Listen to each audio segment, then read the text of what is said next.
सनातन धर्म में चैत्र नवरात्रि का 7वां दिन मां कालरात्रि को समर्पित है। अब ऐसे में जो भक्त इस दिन व्रत रख रहे हैं, उन्हें कथा जरूर पढ़नी चाहिए। आइए इस लेख में विस्तार से मां कालरात्रि की व्रत कथा के बारे में जानते हैं। चैत्र नवरात्रि का 7वां दिन मां दुर्गा के 7वें स्वरूप मां कालरात्रि को समर्पित है। मां कालरात्रि को दुष्टों का विनाश करने वाली देवी माना जाता है। इस दिन भक्त मां कालरात्रि की पूजा करते हैं और उनसे अपने जीवन से सभी बुराइयों को दूर करने की कामना करते हैं। मां कालरात्रि का स्वरूप बहुत ही भयंकर है। उनका रंग काला है, उनके बाल बिखरे हुए हैं और उनकी 4 भुजाएं हैं। उनके एक हाथ में तलवार है, दूसरे हाथ में लौह अस्त्र है, तीसरा हाथ अभय मुद्रा में है और चौथा हाथ वरद मुद्रा में है। मां कालरात्रि गधे पर सवार है। ऐसी मान्यता है कि मां कालरात्रि की पूजा करने से भक्तों के जीवन से सभी बुराइयां दूर हो जाती है। भक्तों को शत्रुओं से मुक्ति मिलती है। भक्तों को भय और डर से मुक्ति मिलती है। आइए इस लेख में गोवर्धन ब्रजवासी चैनल से विस्तार से व्रत कथा के बारे में जानते हैं। मां कालरात्रि का रंग गहरा काला है।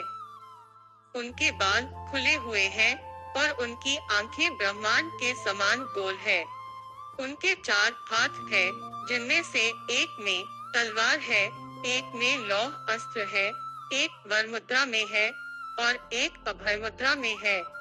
उनका वाहन गर्दभ है। पौराणिक कथा के अनुसार रक्तबीज नामक एक राक्षस था। उसे वरदान प्राप्त था कि जब उसके रक्त की बूंद धरती पर गिरेगी, तो उस बूंद से एक और राक्षस उत्पन्न हो जाएगा। इस वरदान के कारण वह बहुत शक्तिशाली हो गया था और उसने देवताओं और मनुष्यों को आतंकित कर दिया था। देवताओं ने भगवान शिव से सहायता मांगी। भगवान शिव ने उन्हें बताया कि केवल मां पार्वती ही रक्तबीज का वध कर सकती है। देवताओं की प्रार्थना पर मां पार्वती ने मां कालरात्रि का रूप धारण किया। मां कालरात्रि ने रक्तबीज का वध करने के लिए युद्ध किया। जब रक्तबीज का रक्त धरती पर गिरा, तो मां कालरात्रि ने उस रक्त को अपने मुंह में भर लिया। इस प्रकार उन्होंने रक्तबीज के सभी रूपों को समाप्त कर दिया और देवताओं और मनुष्यों को उसके आतंक से मुक्त कराया। मां कालरात्रि को गुड़ बहुत प्रिय है, इसलिए नवरात्रि के 7वें दिन भक्त देवी को गुड़ और इससे बनी चीजों का भोग लगाते हैं। मां कालरात्रि को गुड़ से बनी मिठाइयाँ जैसे गुड़ की चिक्की, गुड़ का हलवा या गुड़ से बनी खीर का भोग लगाया जा सकता है। मालपुआ भी मां कालरात्रि का प्रिय भोग है। इसके अलावा मां कालरात्रि को शहद का भोग जरूर लगाएं।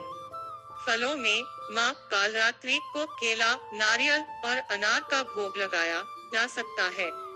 अगर वीडियो अच्छा लगे तो लाइक, शेयर, कमेंट्स जरूर करें। अगर आपका कोई भी सवाल हो तो कमेंट्स में जरूर लिखिए। अगर आप इस YouTube चैनल पर नए हो तो सब्सक्राइब कीजिएगा और साथ में बेल आइकन को जरूर दबाइएगा।